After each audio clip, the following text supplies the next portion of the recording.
Video में कोई background नहीं होगा और कोई आगे आपको मोटिवेशन टाइप से मैं जोश वाला बोलने नहीं वाला, क्योंकि अगर तुम्हें जेन्युइनली अगर 95% लेकर आना है या 97% लेकर आना है, ध्यान से समझना आपको क्या करना पड़ेगा। क्योंकि अब जो आपका ये जो 10th का एग्ज़ाम है, ध्यान से समझना, 5 मिनट लूँगा।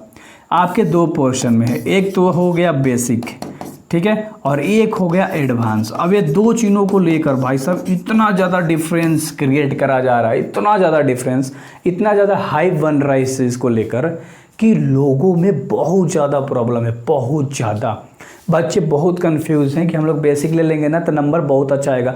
अरे यार, ये सब एक सब्जेक्ट पे अप्लाई हो रहा है, मैथ्स पे रिलैक्स, उतना ज़्यादा टेंशन मत लो। मैं अभी एक्सप्लेन कर रहा हूँ कि तुम कैसे चीज़ों को करोगे ना तो तुम हैंडल कर पाओगे अपने प्रेशर को एंड काफ़ी प्यारा नंबर लेकर आओगे। देखो, मैं 10th की बात कर रहा हूँ, तुम्हारा ना टारगेट बेसिकली 95% प्लस का मैं दे रहा हूँ।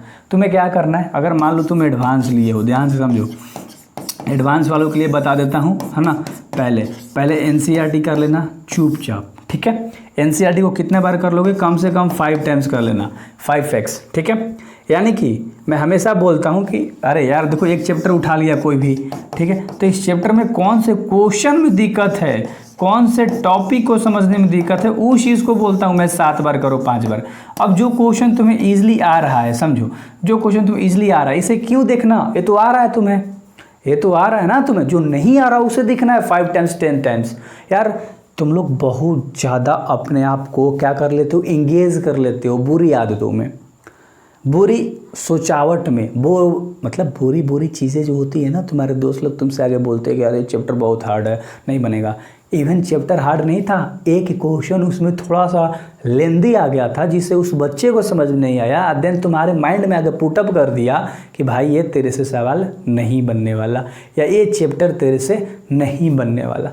तो इस तरह से कुछ भी नहीं करना है, फॉलो NCERT। आप बेसिक हो एडवांस हो, ध्यान सुनना, NCERT 5 टाइम्स 6 टाइम्स 7 टाइम्स, ठीक है। हो सके तो कोई क्वेश्चन 10 टाइम्स, उस पर प्रैक्टिस बहुत ज़्यादा। उसके बाद जो होट्स वाले क्वेश्चंस आते हैं, होट्स है ना, गर्मा गर्म वाले क्वेश्चंस नहीं, होट्स मतलब जो बहुत इंपॉर्टेंट होते हैं, वो दिया रहता है न्यू दिल्ली करके होट्स कोच के, उस तरह से। NCERT करने के बाद तुम चुपचाप RD शर्मा लगा लेना, एक मैं बोलूँगा, एक RD शर्मा लगा लेना। अब पूरा बुक मत पढ़ना, है ना। RD शर्मा के केवल टॉपिक 1-2 को देख लेना, इंपॉर्टेंट क्वेश्चन वाला। अगर तुम्हें प्रॉब्लम है तो ऐप पे मेरे जाओ, 10th क्लास और डिस्क्रिप्शन में लिंक होगा, 10th में जाओगे, मैथ का बैच मिलेगा। अब भाई देखो, ख़रीदना नहीं है ना, 399 रुपये लगता है। अगर देखो, इसमें मैं टोटल तुम्हारा जो चैप्टर है उसका मैं सब का PDF डाल दूंगा अपने हाथों द्वारा, जो लिख रहा हूँ अभी मैं 2 चैप्टर का डाल चुका हूँ, इवेंट डालता चला जाऊँगा तो दिसंबर तक सब चीज़ कंप्लीट हो जाएगा। इंपॉर्टेंट क्वेश्चन भी करा दूंगा, हर चीज़ करा दूंगा। उस बच्चे के लिए है जिसे बिल्कुल मेहनत नहीं करना है। बाकी अगर आपको मेहनत करना है, आप बहुत ज़्यादा मतलब क्रिएटिव टाइप से हो, तो आप यूट्यूब से करोगे, आप अदर चैनल से करोगे, कहीं से भी करोगे, मुझे कोई फ़र्क नहीं पड़ता, ना आपको पड़ता है, क्योंकि आप यहाँ से क्या हो, स्ट्रॉन्ग हो, है ना। जिन्हें लगता है कि मैं बहुत वीक हूँ एंड मुझे लेक्चर चाहिए, सब चीज़ चाहिए, तो इवन हर चीज़ मिल जाएगा, 100 आउट ऑफ 100 डालोगे। तो NCERT RD शर्मा, उसके बाद PYQ, कितना साल, कम से कम 5 साल का, और उसके बाद तुम क्या लगाओगे, मॉडल लगाओगे। अब मॉडल किसका लगाओगे, ओसवाल का। ये सब तो लास्ट वाली चीज़ें हैं यार, ये सब तो लास्ट वाली चीज़ें हैं जो कि आपको करनी है। स्टार्टिंग में आपको NCERT ही करनी है। NCERT ख़त्म करते करते सितंबर अक्टूबर आ जाता है आपका। कितना भी आप प्यार से करोगे, कितना भी आप ब्रूटली करोगे, कितना भी निर्दयी तरीके से पढ़ाई करोगे, तो सितंबर अक्टूबर लाजमी है कि इतना आ ही जाएगा, या बेसिक से हो या स्टैंडर्ड से हो, एडवांस, ठीक है, करना ही पड़ेगा।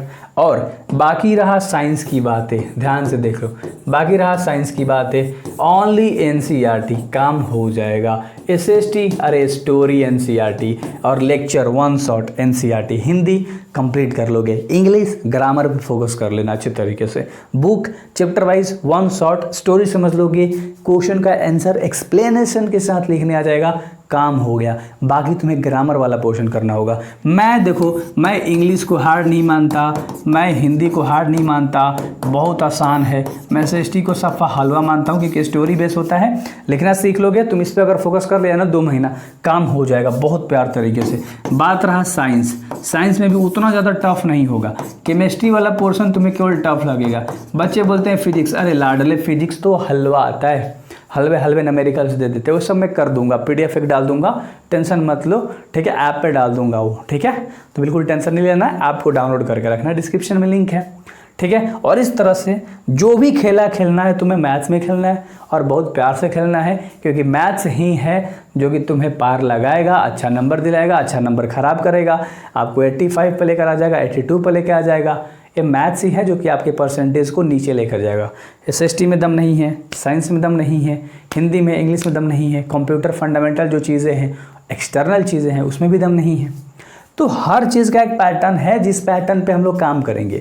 हमारा क्या टारगेट होना चाहिए, एक हमारे पास एक पाथ है, एक रास्ता है, इसमें हम 7 महीने 6 महीने का स्ट्रैटेजी बनाएंगे और हर महीने में मात्र 3 गो चैप्टर करेंगे हर सब्जेक्ट में। तुम्हारा बहुत स्मूथली कंप्लीट हो जाएगा। हिंदी इंग्लिश बचेगा कुछ चैप्टर तो तुम कर लोगे, बाकी सारे चैप्टर यहाँ आते आते 6 यानी कि 9वें महीने आते आते 10वें महीने आते आते स्वाहा हो जाएंगे प्यार से। और बाद में revision, practice, question practice, module लगाओ, टेस्ट लगाओ, सब चीज़ लगाते रहो, बिल्कुल चलेगा काम से।